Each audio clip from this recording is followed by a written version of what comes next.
Hey! It was disastrous when goblins attacked our town. Running back to Dearest after getting said sword from Dragon King, the magic Asura. Speaking of magic, I have a magic sword, the Sword of Water. I should turn that in. That would be a great idea. Probably the only good idea I've had this entire game.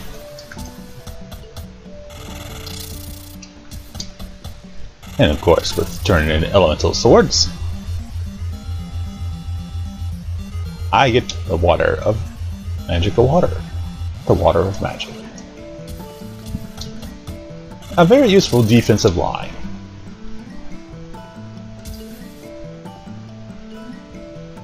Something about fairies. They also said before I turned the sword in that the water sword is incredible, and water magic could be used to protect yourself. Really? Really? So let's load some magic. Yes.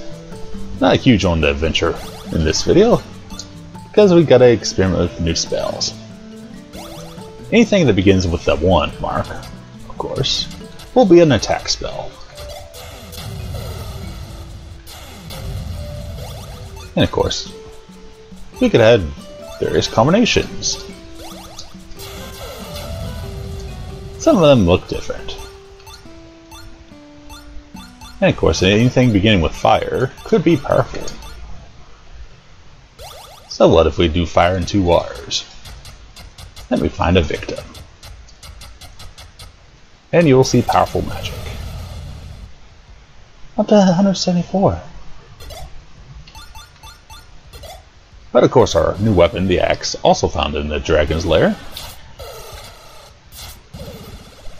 When I have full life and not paralyzed,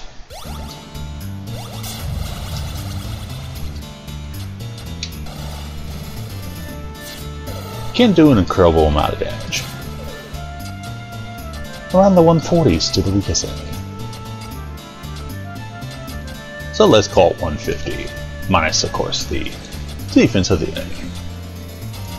Speaking of defense, what about spells to protect ourselves?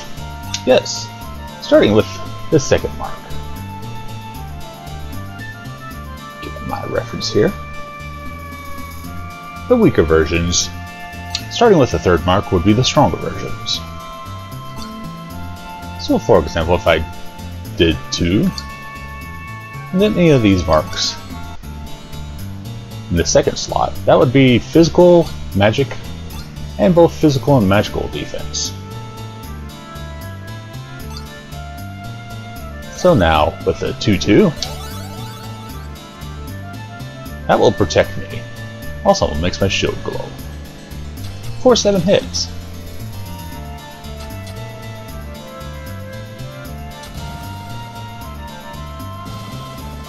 Haha, you cannot hurt me. But the strongest combination, of course, is 3-3. We'll block both physical and magical for 15 hits. For only 8 hit points. That's actually a pretty good deal. And it's of course nice to have a lot of food and water. You can actually carry a maximum of 255 of each. It'll only show us 99 though.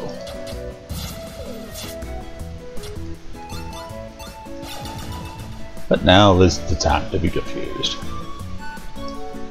Where in the heck could this fairy realm be?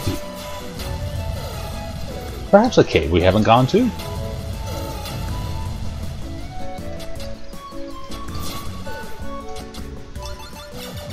Perhaps I should also explore some towns for some more hands.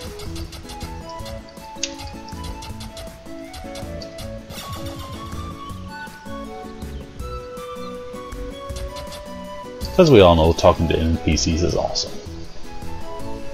Strange story in the town of Bell. That is strange. And of course your famous non-hints. You must save the world from evil. What do you think I'm doing, lady? You're not helping. In the town of Bell, it's time to learn a strange story.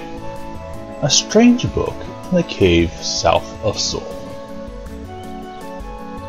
Wait a minute, this is a different cave. Not the cave where we got the Book of Ruins. It explains the fairy language.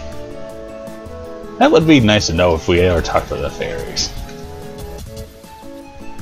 Otherwise the fairies might not like us.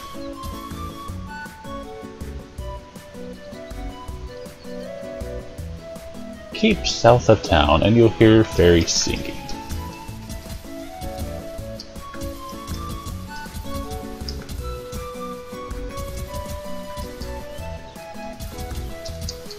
Bell is a strange place. I believe it's the towns of fairies, is it not? I would hope that people would know about their own legends.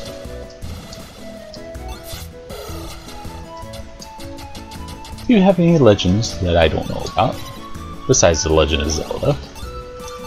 I know everything about the Legend of Zelda. I'm absolutely lying. This is Dungeon Magic. It does not care about your legends. Only to prevent evil from winning again.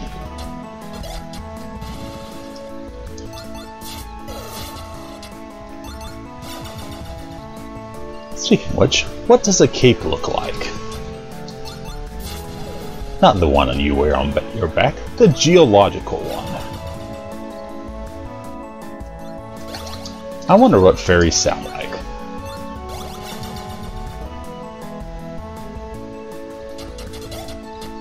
Also, cave west of Seoul, or south of Seoul I should say. We should go there in the next video. Maybe the fairies will appear then. Maybe we can scream out, "Here, fairy, fairy, fairy." I have a lot of dumb ideas, don't I?